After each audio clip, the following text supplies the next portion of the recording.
Today's recipe for chicken Joojeh Kebabs is part of the hashtag Joojeh collaboration. Now we are celebrating Persian cuisine here, so check out all the other recipes that are part of it. Now Joojeh is actually Persian for chicken. It's like saying chicken kebab. It's like saying chai tea, which is tea. But since people may not be familiar with Persian, we're just gonna call it chicken Joojeh. Moving on. This dish is used usually to celebrate special occasions, and the dish itself is pretty special because of the use of spices, especially saffron, which is the most expensive spice in the world, along with other aromatics that really helps to flavor and color that dish into this rich golden hue. And the dish also celebrates the diversity of cuisine that has come up in Iran over the multiple civilizations that have kind of been part of that area and part of the world. And if you're liking what you're seeing, then consider supporting and following us on these other platforms as well. And it always is a good thing if you subscribe and turn on all notifications. The first most important step is to deal with that saffron. Now we are using ground saffron, but usually you don't get it ground up in the store. You get strands. So you would want to take a modern pestle and just grind that up. You can even use a paper towel, wrap the spice up in there, and then kind of try to smash it with like a heavy object, like the back of a knife or something, and just like try to get it as ground up as you can. Then you want to bloom that saffron so that it releases its aroma and its orangish golden color into that water.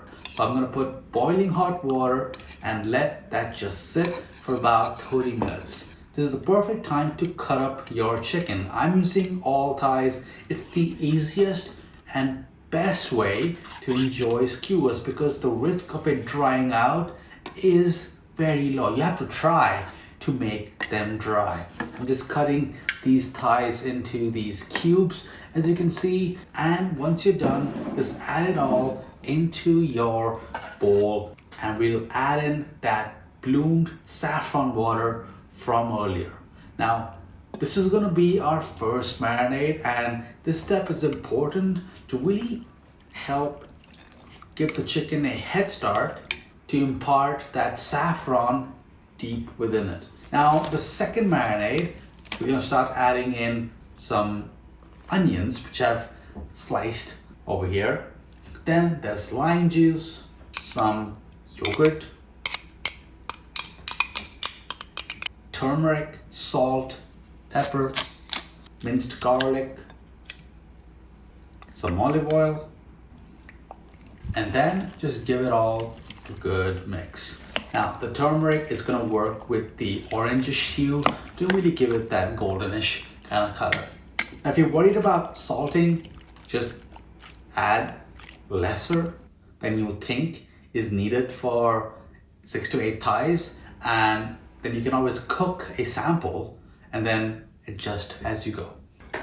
Now, I will be serving this with a homemade saffron rice, and it really is not that crazy of a recipe. You really need some more of that saffron water from earlier that we used for the chicken, and you just cooked basmati rice like usual, but you take part of it out into a separate portion, add in the saffron water, color it yellow, basically impart that saffron flavor within the rice, and then you mix it in, and that just adds a simple contrast of white and orange. So if you want a full recipe, more details on it, tips and tricks to make this rice perfect, then let me know. But for now, this is what you have.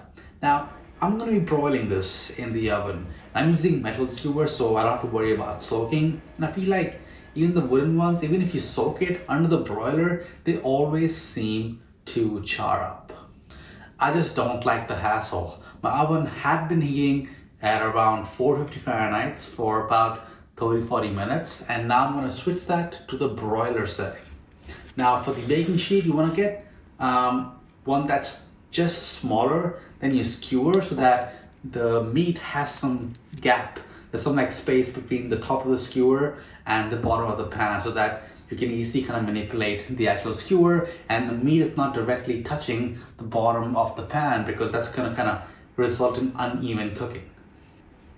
I've skewered all these chickens up, and I've also skewered up a couple of tomatoes, and that's gonna go in the broiler as well, and it should take around the same amount of time as the actual chicken. Just look for the tomatoes to kind of shrivel up slightly as the skin and the inside cooks, and some char on it.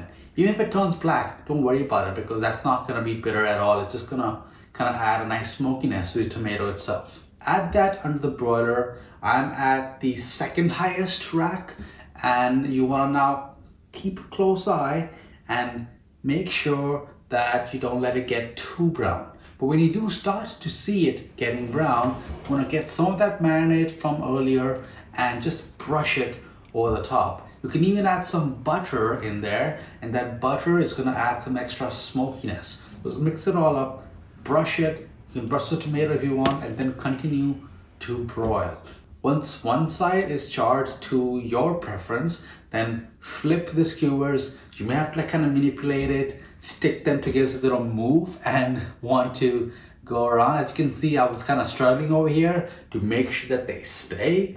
You can put it back and continue the same procedure until the other side is broiled. It really is that easy. You want to baste at least 1 or 2 times, and that really helps to like keep everything moist and juicy. And once you're done broiling, you're gonna have these beautiful chicken Joojeh kebabs that I have for you over here. And the tomatoes look amazing. Serve it with your homemade saffron rice. And this is the ultimate chicken and rice recipe to celebrate Persian culture. Plus, it's an easy way to experience lots of flavor with really not that much work. I guess skewering it is a bit of work, but technically you can just dump it all on a wire rack and broil it without having to skewer it. But I'm gonna go all out because it's just fun to eat meat from a stick.